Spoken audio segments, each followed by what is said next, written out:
I had won the most MuchMusic Awards of any directors. I came out of there with 14 trophies, director trophies. You would think, yo, get him on this show, but it wasn't the case. They hit me with but can you really tell a long form story? I've shot over 170 music videos. I don't really remember all of them. I wanted to tell a thriller about Black farmers. Once you leave the store and some odd reason, God forbid, you pass away, what would you like people to remember you by? Oh, wow. That's a morbid ass question.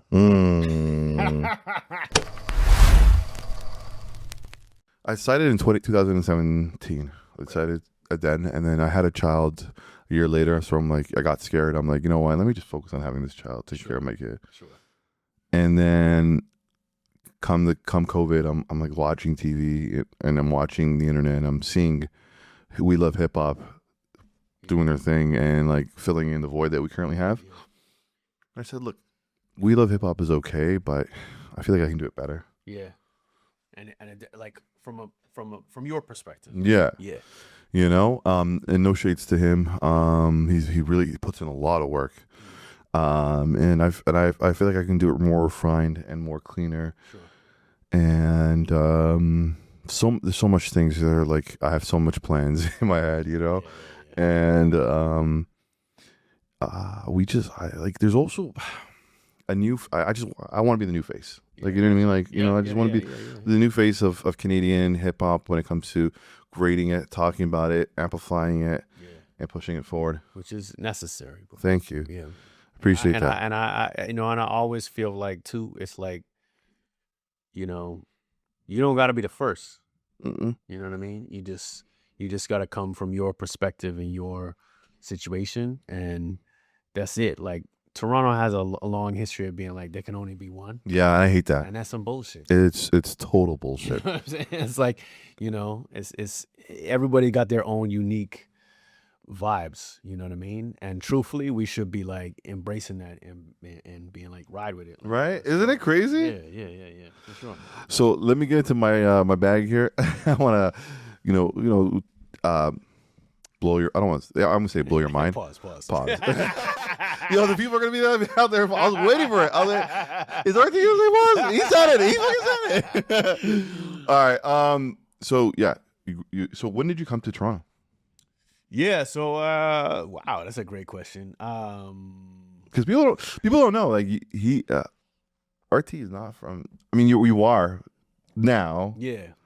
But you're a transplant. I would say, yeah, I'm a transplant. But I would say, for my formative years, they were here. Okay. You know what I mean? Okay. So you graduated high school here.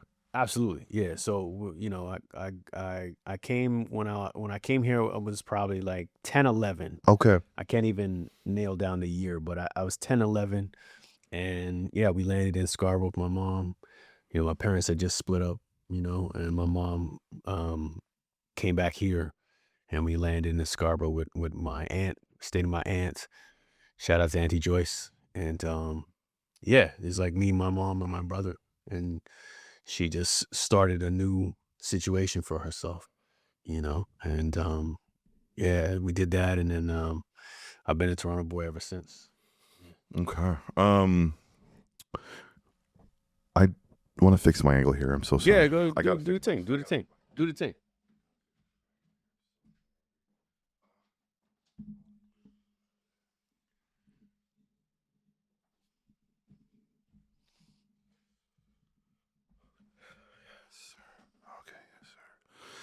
So yeah, you came here. Okay. How did you develop the name RT? Where did that come out of? Because I know your first name is Randall. I mean, first name is not Randall, and your last name is Thorne. Yeah. So how did you? So it's a couple of stages. So it's like when I got here, and I started in my high school days. Some of my friends we started talking about we wanted to rap and shit like that.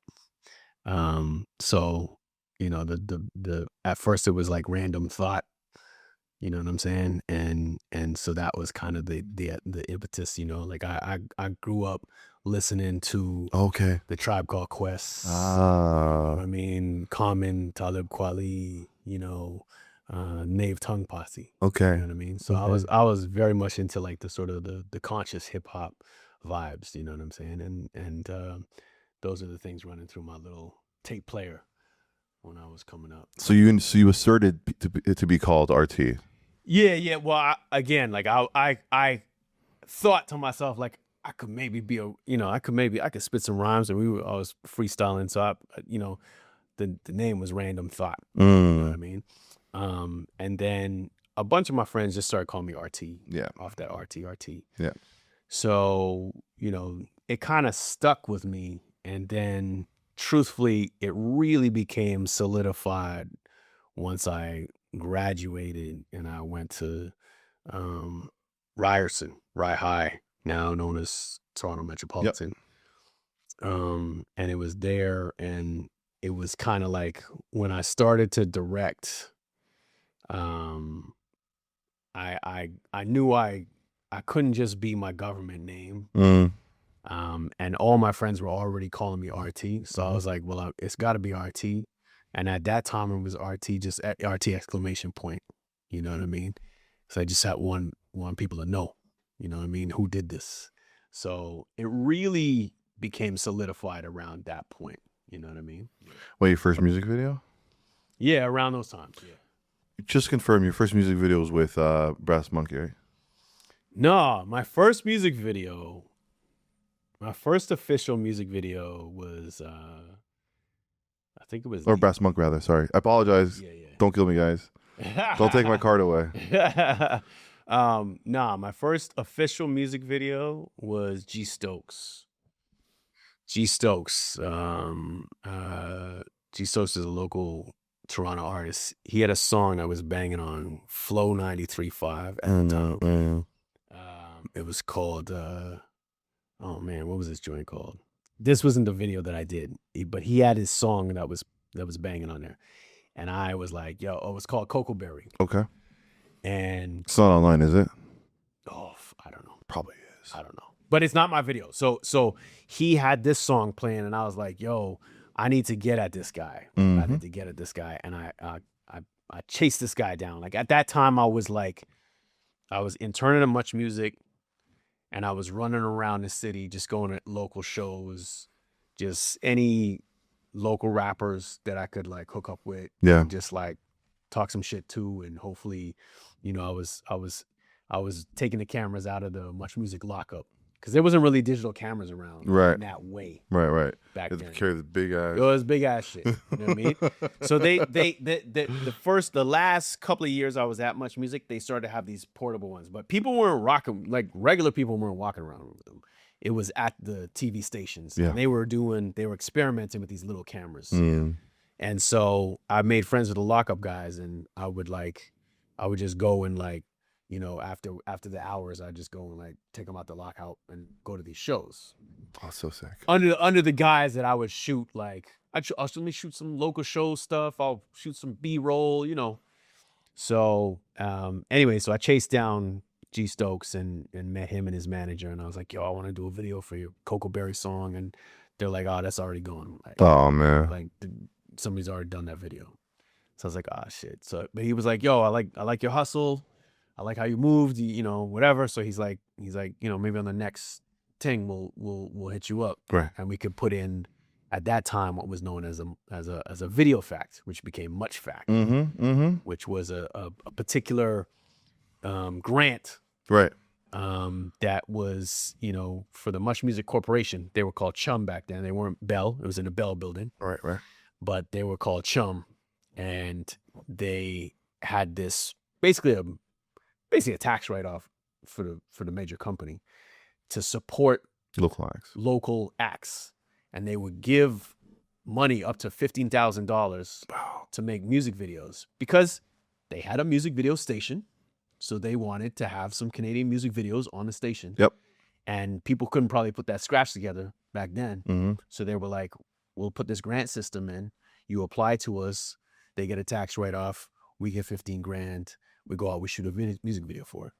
So, true to his word, G Stokes hollered at me the next single that he had. And he was like, "Yo, here's my next single. It's called Rock the Block."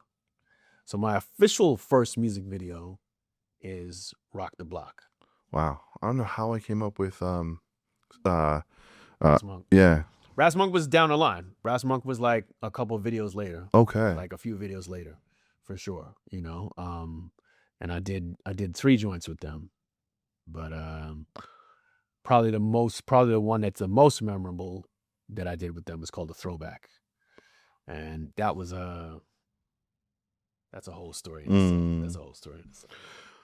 Were you in the building when Michelle Geiser was there? No, I don't know if I was. I don't think so. No. Yeah, I don't think so. Okay. Now you were also you were there during the golden period. Yes, golden period, Yeah. but transitioning into the downfall. Sure. Did you see the writings on the wall at some point? You know, when I left that building, I left it before Bell bought the company. Maybe a couple of years before Bell bought the company. And truthfully, it wasn't really, for me, it wasn't about seeing the writing on the wall. For me, it was just like I had gotten everything I could get out of that building for myself at that time. And it was like, I actually got a pretty crazy story. Please. So I'm in that building, I'm interning. I was doing floor directing for Electric Circus on the Fridays. Anybody don't know, Electric Circus, it was a dance show, like kind of, you know, like how you see the old Soul Trains. Yep. They would pull on DJs, they pull on live acts, and then they would just have club kids come in. So as a floor director, I'm the kid that I tell the dancers where to stand. I put the So cool. on the pedestals. How old are you then? Or whatever. Probably 23. Yeah. 23 or 24. A lot of power to have back then. Yeah. a lot of fun. Yeah, for sure. But and then in between, if a DJ like kind of didn't show up, which would happen, they would put me on the decks. Let's go. Yeah. So from that, I got to move around in the building. I got to be on Rap City as an intern. I got to move upstairs to Much More Music as a assistant producer. So I got all these moves. And when I was upstairs at Much More Music, they would do a thing called Intimate and Interactive. Yes, I remember. So they would bring in live acts. So this was like at a time where you could be outside on the street and Jay-Z could be performing in that building. I remember. And you could watch that shit. I remember the last time Jay-Z was there. Yeah. So I saw everybody, and I was a floor director for that. So I got to, you know, as a floor director, when you do a live show, especially in that building, you would welcome the acts in. You'd take them to their green room. You'd hang out with them. Then when they got called for the live thing, you'd come down, you'd take them down, you put them on set. Wow. So I met everybody. I met Mariah Carey, J-Lo, Jay-Z. Beyonce? I saw Beyonce. I didn't really get to meet her. Right. You saw it from across the room. Yeah. Lenny Kravitz. Oh, yeah. And Prince. Yeah, bro. You have a Prince story for us? That's what I'm about to tell you. Oh, my God. Oh, shit. Oh, fuck. So. Oh, my God. And this is when Prince was living in Toronto. We were so fucking lucky. Which is crazy. We were so lucky. You know what I'm saying? And you know, he had his wife here. And so he came, and this is the performance. Yeah. This is the performance where, if you can find it online, he's wearing a Raptors jersey. He's wearing a Vince Carter jersey. So he comes into the building, comes in a little late, so we got to meet him down on the floor. They got to do what they call basically a pre-rehearsal, like a dress rehearsal, just to make sure everything's live and working and whatnot. And then, but this is where he doesn't have his name is not Prince at this point. His name is the Symbol. Right. So he's the artist. This is like 1999 or. This is the artist. Yeah. So, and his rider, all of them have riders, and his rider is like, you don't look at Prince, you don't talk to Prince, you don't even, you know what I'm saying? You bow your head, whatever it is, right? So, but I'm his floor director. So, by nature, my job requires me to actually address him and be like, yo, you got to come over here, you got to stand here, this is where the camera's going to shoot you. So, he's down there, the band is setting up, and all the crew is ready to do audio test, and they're like, but he's not paying attention. So they're like, well, we got to get his attention. Like, what are we gonna do? Everybody's chattering. They're like, RT, go figure it out. But don't talk to him. Oh, God. So I go over to Oh, I go over to the manager. I go, look, we're getting ready to do this thing, and his manager's like, hey man, he's the man. So I'm like, yeah, but I'm not supposed to talk to him. He's like, well, you got to figure it out. No help. So I'm like, yo, I can't get it either. They're like, you got to figure it out. We're losing time. We can't go live without testing. So I go to the guitarist. I go, yo, like, we're trying to get this thing. He goes, hey, it's not my show. So I'm like, wow. So I'm like, all right, I'm gonna go talk to Prince. They're like, don't fucking talk to Prince. I take off my headphones. I walk over, and I go. And now this is the thing too. I told my mom that morning. I'm like, yo, I'm Prince is in the building, or the artist. She goes, he's Prince. You don't call him. We call him Prince. Yeah, right. You don't call him the artist. Yeah. I'm like, right. Yeah. So I go over. I'm like, yo. I'm like, hey, Prince. He turns around. He's like, yeah. I'm like, we're trying to get ready for this thing. Just want to know if you're ready. He's like, I'm waiting on y'all motherfuckers.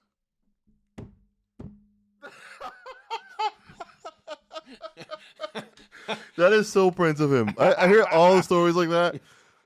He was a cool guy eventually, right? Cool as fuck, bro. After that, we went upstairs. Like, I took him up to his green room, and this is where I'm getting to the. So that's the punchline. Here's the thing. He's like, hey, young blood. He's like, what do you do around here? What do you do? He's like, oh, I'm like, yo, I'm a floor director, but I'm really trying to be a director, like a visualize video director. You knew that already. I knew that at that point. That's one of the reasons I went to that building. Mm-hmm. Because at that time, this is before YouTube. So this is before you could see any visual you wanted to see. The only place to go see music videos was from MuchMusic or sir. BT. Yep. But you had to watch the channel and just hope that they would play your favorite video. So for me, it was like, I got to get in that building because they have a library of tapes downstairs. And I could pull any tape I want to at any time. So that was my goal, to get in that building. So yeah, so I told him, look, I want to be a video director. And he goes, okay. He goes, yo, so this is paying your bills though. I'm like, yeah. He's like, you give this 2 more years. And then he's like, then you get out of here. He's like, you save up your money, whatever, you do what you got to do. He's like, you're not going to be a video director here. I was like, bet. You're right. That's crazy. And it's like, the foresight. This is the thing. This is a man who has lived his dream. So he's just telling me, you got to live your dream. If that's what you want, you got to live it. If you want to pay the bills, then pay the bills. But if you want to live your dream, you got to do it. So I took that to heart, man. And like, I can't say it was like two years to the day, but we built a little company, and I learned to edit in that building. I learned to shoot cameras and put together videos. I'd go upstairs and cut those videos while everybody else is at home. I'd cut on the Avid systems. My videos, I'd pull them down, put them in the cart the next day, beg the producers to play them. Wow. You know what I mean? And at that point, I got enough people sort of like pre-booking me that I was working during the week on MuchMusic, shooting videos on the weekend for like 3 or 4 months. I had booked out, and I was like, all right, I can't do this. I can't sustain that pace. So I was like, all right, it's time for me to leave this building. So shacked up with my man Jay Nats, and shout out Jay Nats, my producer at that time, and a couple of other people. We talked about Kashmir. She was in the building. I said, yo, we're starting this little music video company. Let's move, What year was that?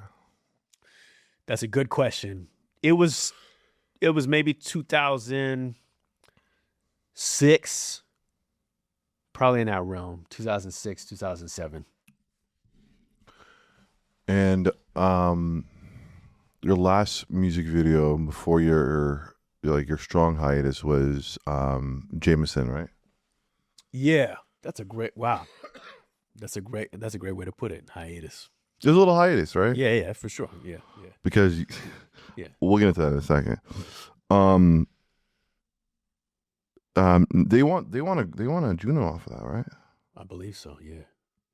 Wow. Jameson Ave. Yeah. Did you like they describe your music videos online as fast paced and um it's like a movie within the music video. Did you always knew that you're gonna make movies like I feel like I definitely. did you sitting there and much music be like I really want to make movies instead of this? I wouldn't say it was that. I think it was more gradual for me. I was definitely inspired by movies. Mm-hmm.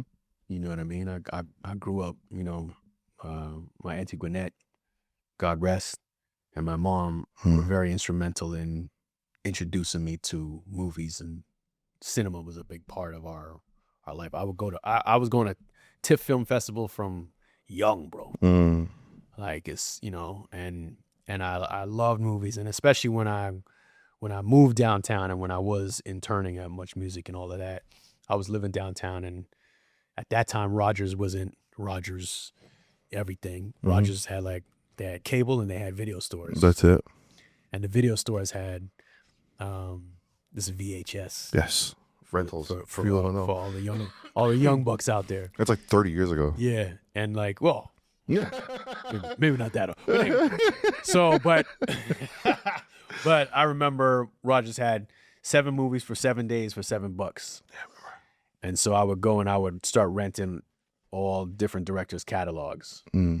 Spike, Bertolucci, Fellini, Spielberg. Yeah. You know what I mean? Yeah. And I would watch, and so I was definitely inspired and wanted to make cinematic visuals. Mm-hmm. But I think I really loved music videos because I loved hip hop so much. I loved music so much, and I wanted to put vision. There was something that I think I was working out that I didn't understand, but I was like, yo, like cinema feels like music sometimes. Yeah. Yeah. They're sisters in a way. You know what I mean? And It's a good way to put it. They can speak across languages. Sometimes you can watch a movie, you don't understand the language, you maybe read the subtitles, but you've seen a whole different culture, but it can hit you just as hard emotionally. And the same thing with music. You can listen to music, it might not even have lyrics. It'll hit you. Yeah. Or if it does have lyrics, but you don't even understand it, but you feel it. So I loved that, and I wanted to play in that form, so it was more gradual for me. It was like once I got to the point where my visuals started to feel like movies, and then I started noticing I was like more and more I was telling artists, I'm like, yo, like, you know what we should do? Let's do a short film. Like, forget performing. Like, let's just tell this story. And I found I was doing that more and more in my later years, to the point where I was like, okay, I think I need to be telling stories. Like, I need to literally be doing movies or longer form like TV. Do you sit down with the artists? Are you like a Jay-Z kind of guy? Like, do you have the treatment in your brain? How does it work? A lot of times. Yeah. I wouldn't say it was like 100% like that. I mean, I do think music videos are very collaborative. So I always want to get a sense, like for me, it's like, let me get a sense of like, what does this mean to you as an artist? What are you trying to do with this? Some of them have very specific ideas. Some of them are like, this is what it was about.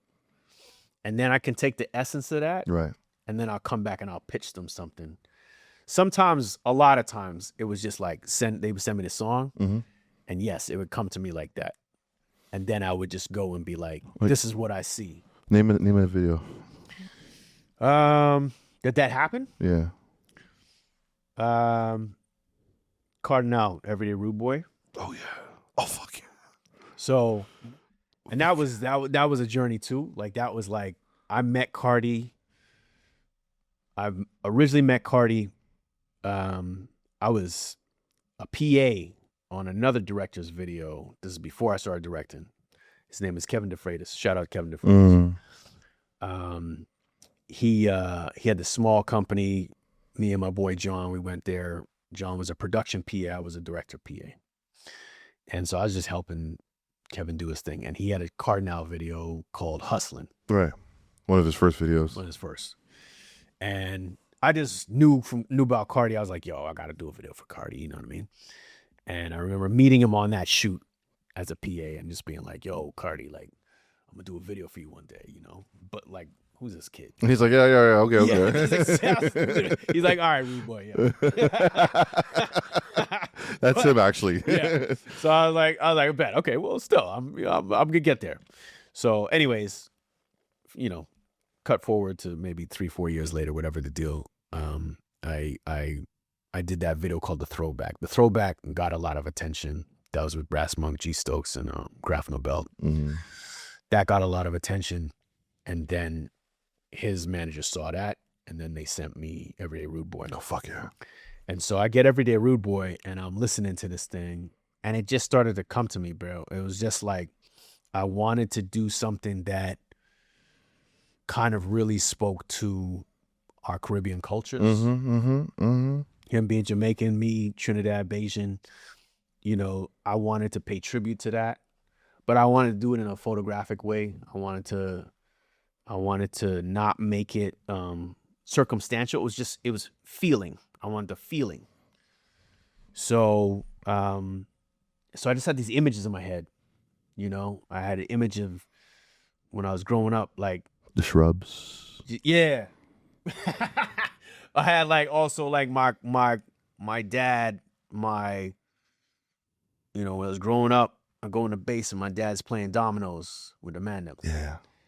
And I was like, yo, I want to see that image. I want to see Cardi at the table with Maestro and them playing dominoes, right? And, you know, and like I had, you know, I started looking at old pictures from like my mother's photo albums and seeing like the fashion that they had back then. Yeah. And, you know, that was one of the first times, a lot of people don't know, Cardi's a fashion icon as well as an icon, you know what I mean? But before that, he was pretty much all hip hop flavor.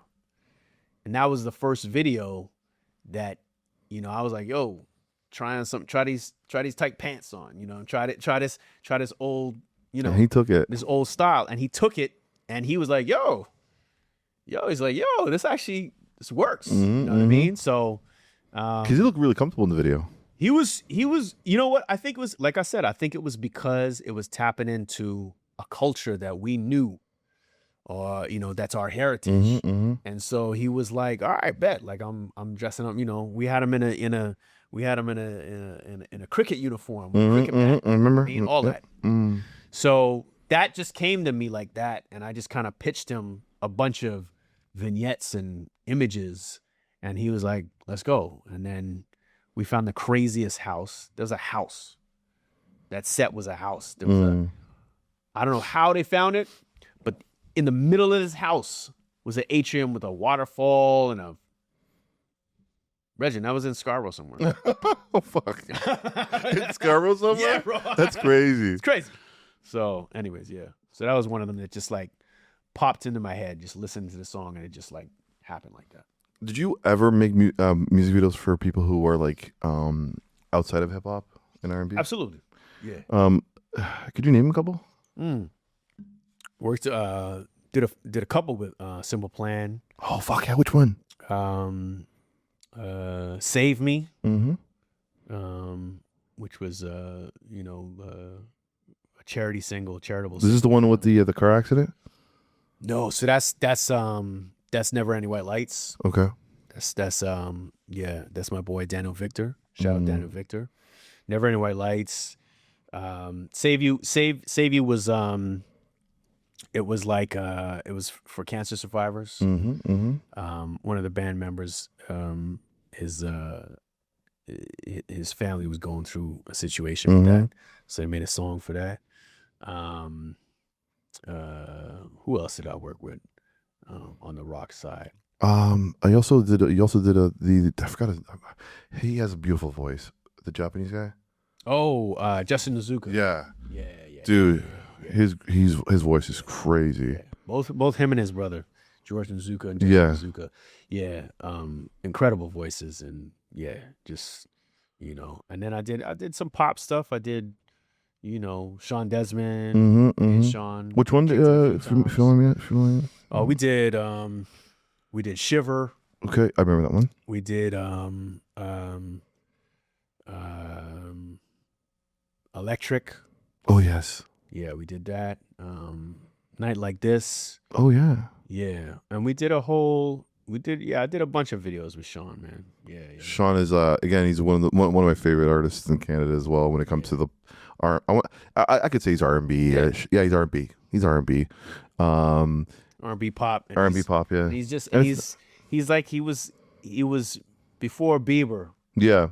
He was our, he was doing a Justin Timberlake type thing. Yeah. You know what I mean? And he's big in Europe too. Oh yeah, huge. Massive in Europe. Yeah, I follow him on IG. He goes to fucking Frankfurt all the time and sells out shows out there. Yeah. Yeah, that's crazy because I also had Simone Denny here last summer. Yeah. And she's massive in Europe still. Yeah. She was telling me, she was saying that she goes there all the time and party and tours. It's crazy. When you're like in Europe, do people ever say, "Oh, are you RT?" Like, do they come out of the woodwork? No. People don't know the directors. Like That sucks.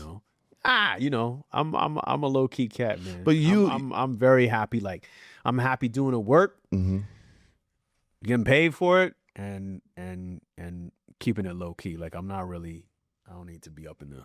I hear you. All up in the video. But you're about to say the Diddy thing? The Diddy thing? That's the Diddy thing you're about to say? All up in your videos and dancing? You want to come here, make some money, go to death row, or come to the death row rather. We're talking earlier outside. You're like basically the forefather of, or the father of watermarks in music videos. And you're explaining it to. Could you explain it for the fans and people out there, like sure. So, why the reasoning behind had Yeah, so at the beginning of a lot of my videos, and especially in the early days, when you're getting played on a station, the station MuchMusic at that time, they weren't putting who directed the videos, so they would just play the video, artist name, song, that's it. And there was no way for people to know who did the actual work. And for me, as an up-and-coming music video director, I needed to let people know who did this, because I want some return business. I want people to look me up and holler at me. So I created this, and this is back in the day. We were shooting on film. We shot on 16 and 35 mil. So, and we would shoot.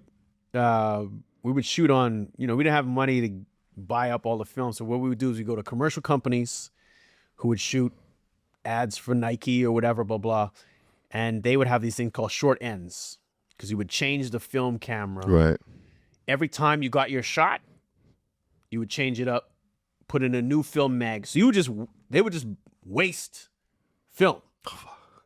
So they would have these things called short ends, right. which is like the runoff of. And you can actually you get like 200 feet on that thing. You know what I mean, or whatever. So we would buy the short ends from these commercial companies, and then we'd use them.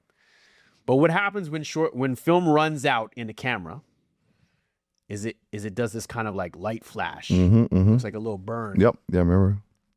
So at the end of one of my shoots, and this back in the day, I had my head wrapped up. You know what I mean? I had my hair blown out. I wrap up my hair. And at the end of one of the shoots, after I yell cut, the film rolls out. And by chance, my camera operator just happens to catch a shot of me just at that moment. So I like that little. It was crazy. I thought it was dope. I was oh, that's kind of ill. So I took that little 2-second rollout and I put that at the beginning of all of my videos. And so it was just and I put my little initials, RT, just for people who are looking, they'll know. Otherwise, nobody knows. I was looking at it, and it was just like, You know, as a young Canadian black boy watching TV and watching music being represented for us, that was just amazing. It was like I felt like it was like like we were home. It was like we were here now. Like, you know, we don't have to look to the States anymore. I appreciate You know what I mean? I appreciate that. It was meant obviously for people to know who did this, but it was also like, to your point, it's like we're seeing all these American music videos, all these videos from around the world, and I'm like, nah, like people got to know that we did this here. This is a hometown kid, and you can holler at me. You know, you can find me. So, but I appreciate that, man. Yeah. So when did you realize or if okay, so you came from you came up in a time where much music videos were a thing. Yeah. Are music videos a thing today? Great question. I think so. I mean, I always felt like maybe not to the extent that they were. Music videos were, there was an exclusivity to it. You'd have to watch the station that they were on. They could make them events. They were coinciding with an album release. An album was a thing. That has been whittled away. That has been, you know, kind of dissolved away the importance of the album now, in the streaming era, obviously, you know. So, you know, it used to be you'd plan an album, you'd figure out how it all fits together, and then you drop the album, and there was music videos to come with it. And it's not as eventized anymore. But I think purely for the music video of it all, music videos are always the place that I think can come with cutting edge ideas, visual, just virtuoso. You know what I mean? Like you can do stuff in videos that you can't do in a television show, or if it's a movie, it requires a crazy amount of money to do these things. And you can do stuff in videos. You could take that camera and run down the street and shoot it any way you want. You can't do that in a TV show. TV show, you got to tell a story. TV show, this character's got to betray this character. You can't have the camera flipping over his head and you know what I mean? So the beauty of music videos is that there's no rules to it, and that the audience just accepts whatever is there. It's a crazy art form visually. TV has rules. Yeah. The show has to start in a certain way. It has to end in a certain way. It has to catch you and hook you to the next episode. A movie has a story to tell in a very particular way. Music video could be one shot following somebody around. Music video could be 30,000 shots. Everything's blue. You know what I'm saying? It could be anything. And that's the beauty, is like you get to experiment visually however you want to. Play with a drone. You could be like, yo, the whole music video is on a drone, and people will go for it. So for any director, I say coming up, it's still a very valuable visual medium, because you can really play with shit. You can learn lenses, you can learn technology with it. And that helps you learn your style. It definitely helped me learn my style. Yeah. So my next question is, do we have an appetite as a greater society for like a MuchMusic top 30 music show kind of thing? Now, yeah, I mean, I would love that. Wouldn't it be crazy? Again? I would love that, bro. Like, you know, like the thing is like there are creators out there, content creators that are like, look at Letterboxd. Letterboxd is a site that is made of, you know, film fans rating films and then creating lists of their top films and stuff like that. There's an idea of curation, you know, like, you know, being a nerd about something is in fashion right now. You know what I mean? If you're a super nerd about something, and then people follow you because you're so knowledgeable about it. And then you start naming your top 10. That was kind of what MuchMusic did back in the day, in a sense. You know what I mean? Like Rap City was like, yo, these are the people that listen to hip hop. So you want to know everything about hip hop, you're going to watch this show. Right. And you're going to have knowledgeable producers and hosts that love this shit. Right. So I think in this day and age now where you can watch anything anywhere and whatever, yeah, I think people crave that. I think it would be great. You know, I think people would actually check out somebody who's curating this and saying, yo, this is what, I know there's a lot of noise out there, but let's look at this. Yeah. Top 10 Toronto artists, you know, top 10, whatever. Or Canadian artists, whatever. Canadian artists, whatever. You know what I'm saying? Yeah, I think it would be dope to see that. Yeah, there has to be an appetite for it. Okay, yeah, that's something fun. That's something for me to think about. Man. In your vast, vast, it sounds kind of like boring, but in your long list of music videos you've produced and directed, is there any of them that you feel, you know, you're looking back there, you cringe? Or is there any of them do you look back saying, I wish I didn't shoot that video? I've shot over 170 music videos. So I'll just tell you right now, I don't even remember all of them. I do not, for sure. And so there's probably an element of what you're talking about. I've probably shut some out of my brain. Oh, shit. Yeah. But I'll say this, like, everything in that journey was about learning and growing. And so I really value it all. I definitely had some failures. I definitely had a few videos that shall not be named and shall not be mentioned, even by my own brain. My brain is like, oh, fuck, yeah. But I remember the scenarios. I remember a video that I shot on Queen West in some park, and I had all these beach balls and shit. No one will ever see that shit. I don't know. I don't remember the artist either, but I was flying by the seat of my pants on that one. Like the concept did not come together for me by the time I was, we turned the cameras on. So, but those type of things teach you. Yeah. They teach you your process. They teach you the rigor that you have to have in order to do the stuff that you do best. Yeah. And you learn your process, and then you apply that, and then from there you become better. So yeah, you do stuff that you shouldn't have done, but it's all in the process of learning, and it makes you better and makes you stronger. Yeah, I agree. Yeah. Oh man. So when did you so what year officially was it that you left music videos? We took your hiatus. It wasn't, it was crazy. It wasn't like, when was it? It was probably 2014, 2013, 2014. In that time period, I was slowing down music videos, and I was very interested in making a transition into television. Yeah. I want to do television. Was it an easy transition? No, right? No. Look, here's the thing. I'm an outsider looking in. I'd figure, you're in the MuchMusic. You're like, people know your name. Yeah. People know your face.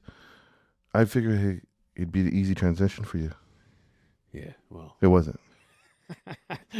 Look, is there still? I'm asking so many questions, but is there still an old boys club?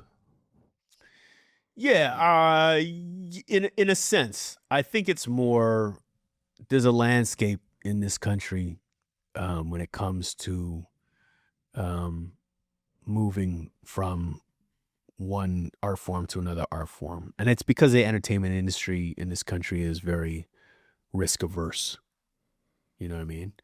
Not to mention some isms. Mm-hmm. I mean, that we can talk about, but the basis of it is that people are more risk averse than they are down in the States. It's crazy, right? It's crazy. So in the States, it's like if you're coming up, first of all, people are looking to make money. And in order to make money, you got to gamble. And I don't mean you got to get out there and gamble, but I'm just saying you got to take chances. That's right. Right? You got to go for big swings. That's right. And whether that's on yourself or that's on somebody else, you betting on somebody else, that's their culture down there is built on that. Mm-hmm.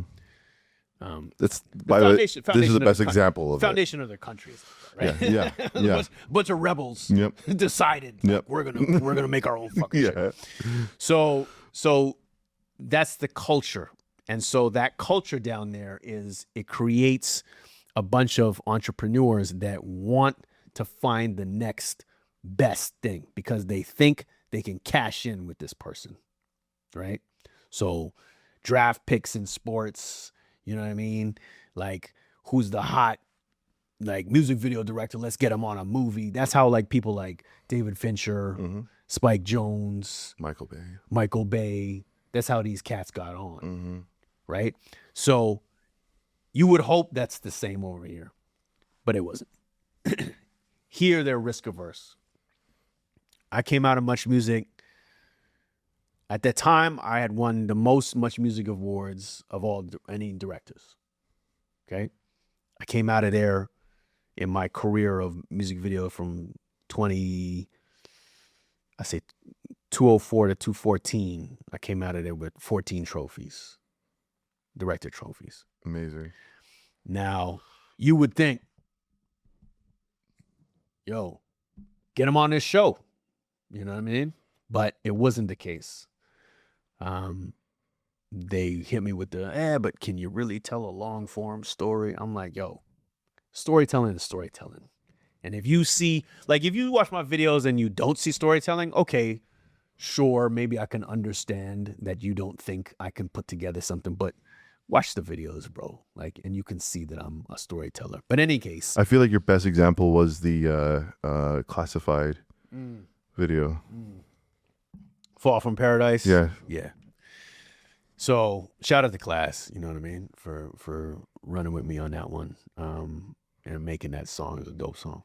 But anyways, the point is that they're risk averse. So, you know, what I tell a lot of, you know, young directors coming up now is like, if you want to move into a different form, if you want to move into TV, you want to move into movies or whatever, even if you want to move in commercials, like there's some cast that are like, yo, I'm doing content. I want to be a commercial director. That transition in this country is going to take you probably about 2 years of like constant pushing, because you got to keep hammering on those doors and you got to kick them in. And you have to force them to look at you and see your skills. Like, you have to force it. And so it took me a minute, but I was determined. I was just like, you know. And what was the big breakthrough? Was it Porter or? No, Porter happened later. So truthfully, my first gig. Oh, I know. What was my first gig? I think it was Alive. No, well, Alive was a transition. So at that time, I was messing with. I had done. Let me think here. I had been kicking around the door on Degrassi. And I was like, yo, like, they heard about me. I do music videos. They're like, yo, like, you can probably, but they were still a little like, you know. And I got to do this Degrassi commercial. This was like the CW had picked up Degrassi and was like doing a big campaign. They were going to do like 50 episodes of Degrassi, something like that. Shout out to Stephen and Linda from Degrassi. So, and they wanted to do a trailer for that summer of 40 episodes. And they had this concept, and then I pitched on the concept, and they kind of wanted it to be a music video style trailer. They originally just wanted a 30-second thing, but in the end, I shot something that was like 2.5 minutes. It's called Shark in the Water. So I did this. I got the song. They got the song. Was it Drake's Class? It was right after. Okay, understood. Right after he left. So, but Drake was one of the reasons that I was like, oh, maybe I'll try to get on this show. And I knew that if I could do if I could get into like kids television, then I could go into drama, whatever after. So I did this. We put together this thing. We shot it, and then that blew up. In terms of blew up back then, it was like we got mentioned in Entertainment Weekly. Let's go. You know, whatever. Like, oh fuck. So now it was like, okay. And your Nate Marti was in there. Yeah. So sick. So it was like, all right, cool. Like, so then they gave me a shot at directing a few episodes of Degrassi, and I did some other shows. I remember that. That was the beginning of me doing television, you know. And then I got lucky. One of my boys from Toronto, he got a show on NBC called Blind Spot, which is like this FBI action show. Mm-hmm. I got to go down to New York and shoot that. So that's when it really started to kick off, you know, the television part of it kicked off. And that's when the music videos died down. Because I was like, yo, I'm making some good bread here. I'm gonna stay in this. And I liked the longer form storytelling. Like I said, I was making that move in my mind anyways. So I kind of just stuck with that. So you spent time in New York as well? A little bit. Yeah. Go shoot that episode. I shot that down in New York. I shot down in that was a crazy show. I shot down in shot in Machu Picchu. Oh, Peru. In Peru. Amazing. Yeah. I shot literally on Machu Picchu. A movie or a TV show? Yeah. Wow. Blind Spot. Yeah. They went down to Peru? Yeah, it was crazy. Dude. Yeah. They got money. Yeah. Who's back in that? A guy named Martin Garrow. Okay. Yeah. And what was under like who was it, NBC or you said? Yeah, it was NBC. Yes. Okay. Yeah. Oh, yeah. That's crazy. So that was the beginning of that, and then Porter came later. You know. Yeah. I saw 40 Acres about 6 months ago. When I first saw it, I'm like, "There's no way this is a Canadian produced." Like, and it was just the camera, because like Canada, like we always, I don't know. I'm gonna say I'm always gonna preface it like this. I'm outside looking in. Yeah. The cameras that are used are not like the greatest sometimes on the Canadian side, but you're like the cameras that were used in that movie. We shoot the same cameras. Really? We shoot the same cameras. So is it the lighting? Is it the lighting? It's just it's lighting, you know, and then it's, you know, it might be directorial choices or whatever that you're seeing, but yeah, we shoot the same cameras. Technology is the same. And so you produced that movie? I did not produce it. I directed it. Mm-hmm.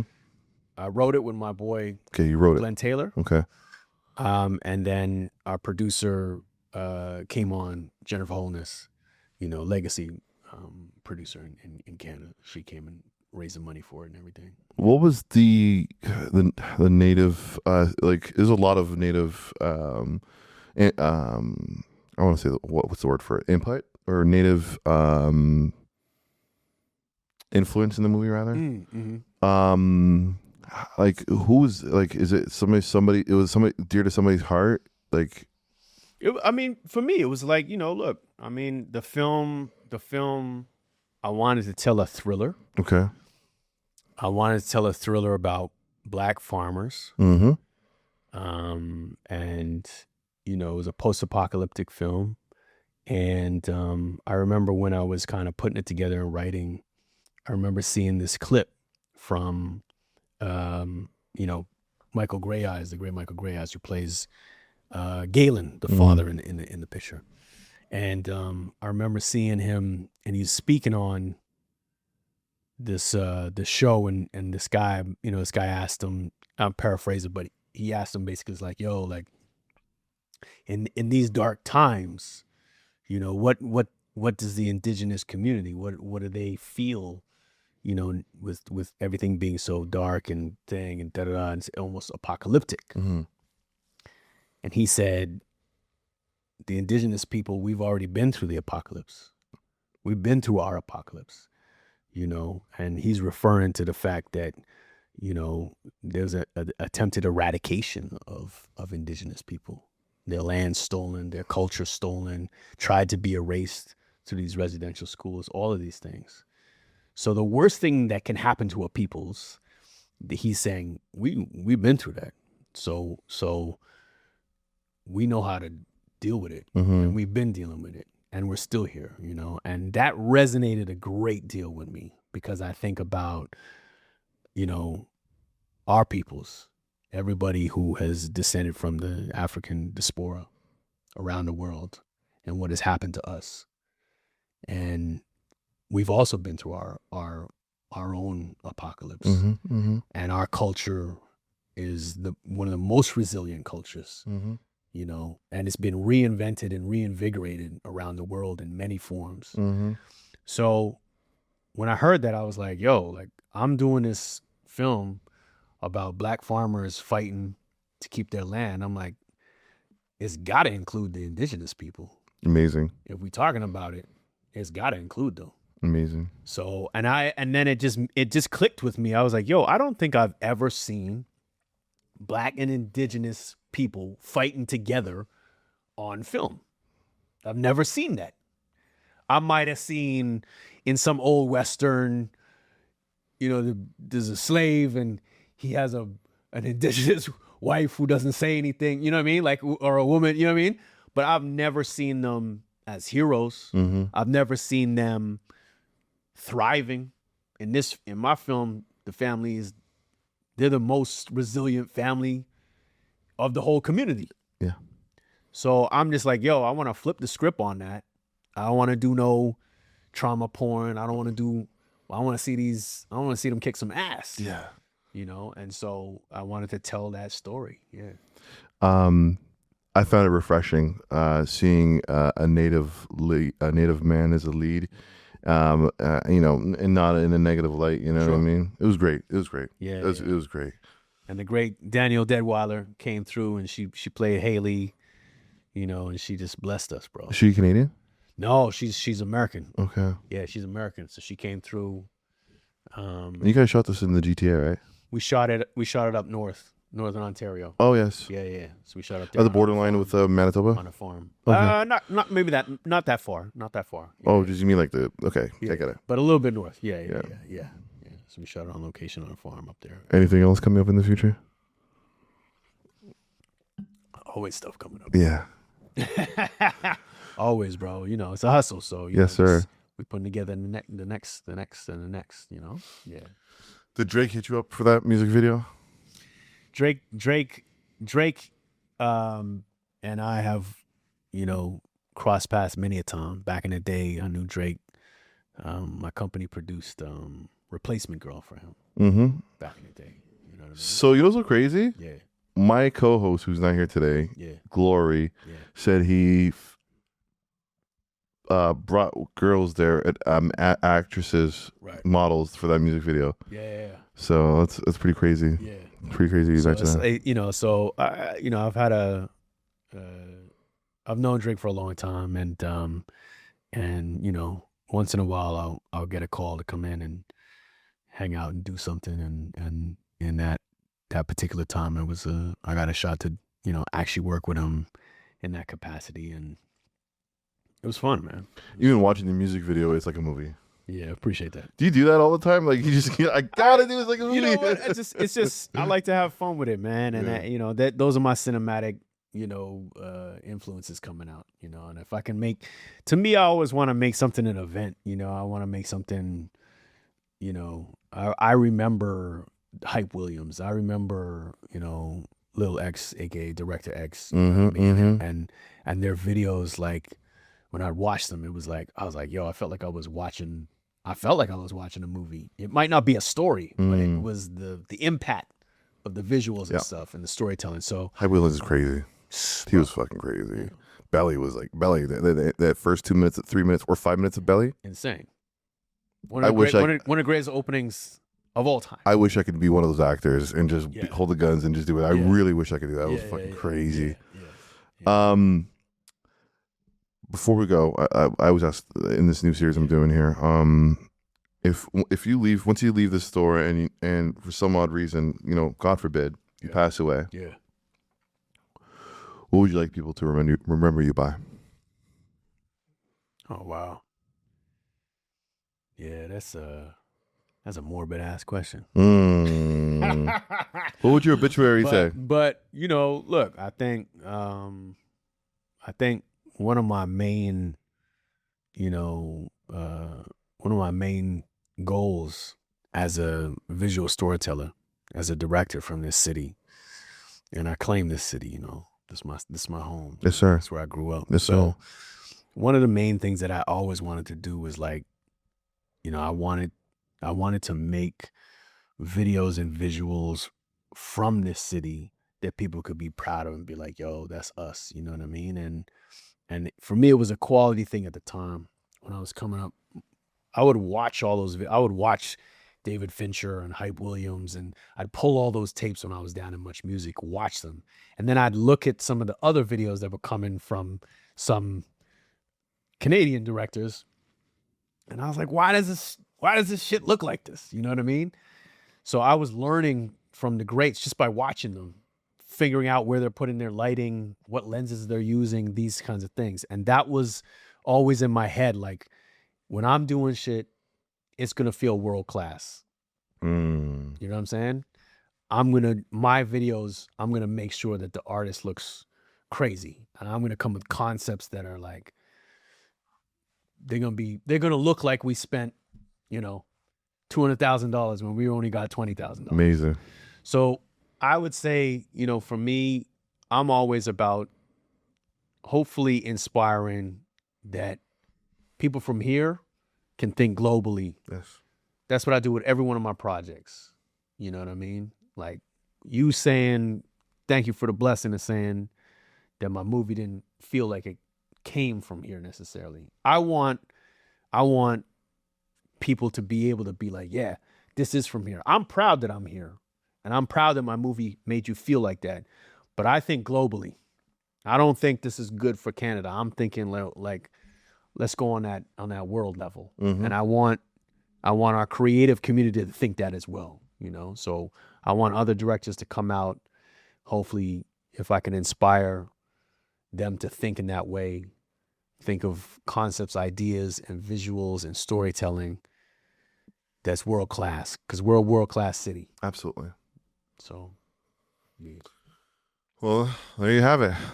This is Black Mob, and this is the Steady Mob podcast. I got Your man RT. and we out. Peace.